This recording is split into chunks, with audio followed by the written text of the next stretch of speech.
नमस्कार. मी सौ अश्विनी महेश निवर्गी, उदगीर. अक्षरधन कथा अभिवाचन स्पर्धेत माझ्या स्वलिखित नातं या कथेचं अभिवाचन करत आहे. नातं. सुलुताई, मी आज शाळेत जाणार नाही. मला ना खूप ताप आलाय. माझ्या कपाळावर थंड पाण्याची पट्टी ठेव आणि हो, मला एक गाणं पण म्हणून दाखव. त्याला अजिबात ताप नव्हता, तरीही तिनं त्याच्या कपाळावर थंड पाण्याची पट्टी ठेवली. त्याचं अंग पुसून घेतलं. त्याला गुदगुल्या होत होत्या. तो खुदू खुदू हसत होता. सुलुताई, किती छान आहेस ना तू. तू झोप बरं राजा आता. मला पुष्कळ कामं पडलीयत. तिच्या डोळ्यांसमोर कामांची यादी दिसत होती. अलका, ही खोली स्वच्छ झाडून घे. सोफ्याखाली थोडा सुद्धा कचरा नको आहे मला. नीट काम करायचं असेल तर कर, नाही तर सरळ काढून टाकेन.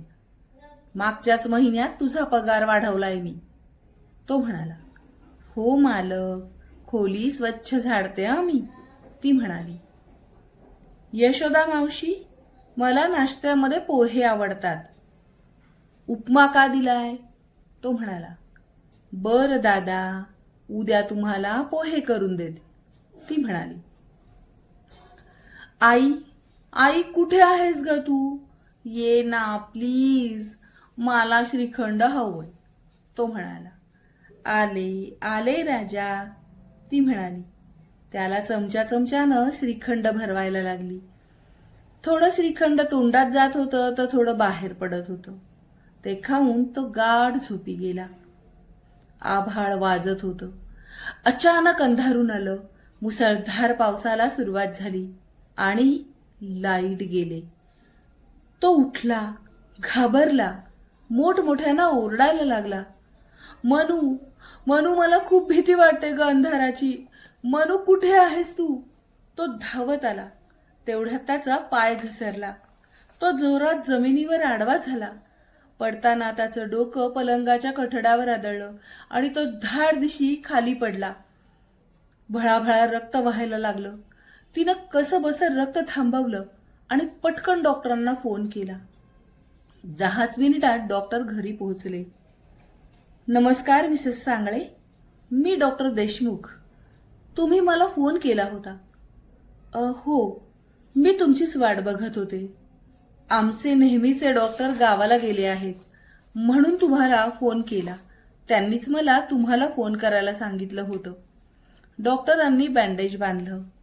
ते म्हणाले, कपाळावर जखम झालीये, पण सुदैवानं जखम फारशी खोल नाही.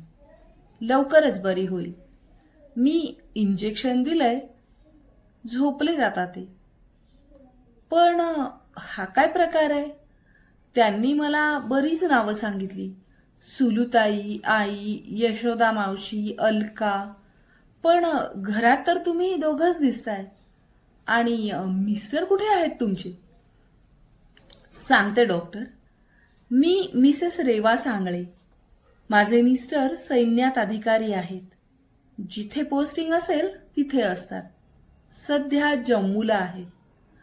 सासूबाई नाहीत मला. काही वर्षांपूर्वी त्या वारल्या. बाकी अलका, यशोदा मावशी, सुलू, आई हे सगळं मीच आहे. म्हणजे तुम्ही नक्की कोण आहात यांच्या? डॉक्टर आश्चर्यानं म्हणाले. तुम्हाला सांगितलं ना मी, आमचे नेहमीचे डॉक्टर गावाला गेले आहेत, म्हणून तुम्हाला फोन केला. हे सासरे आहेत माझे.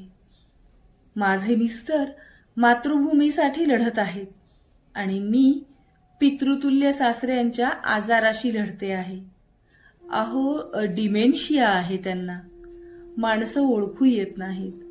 दिवसभर कुठल्या तरी भूमिकेत वावरत असतात आणि मला कधी आई, बहीण, कधी मोलकरीण समजतात.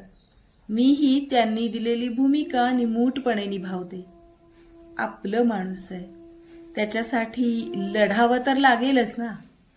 Hats off to you Mrs Reva Sangle. कधीही गरज पडली तर मला लगेच फोन करा, डॉक्टर देशमुख म्हणाले. त्यांच्या अनेक वर्षांच्या वैद्यकीय सेवेमध्ये अशी केस ते पहिल्यांदाच बघत होते. धन्यवाद.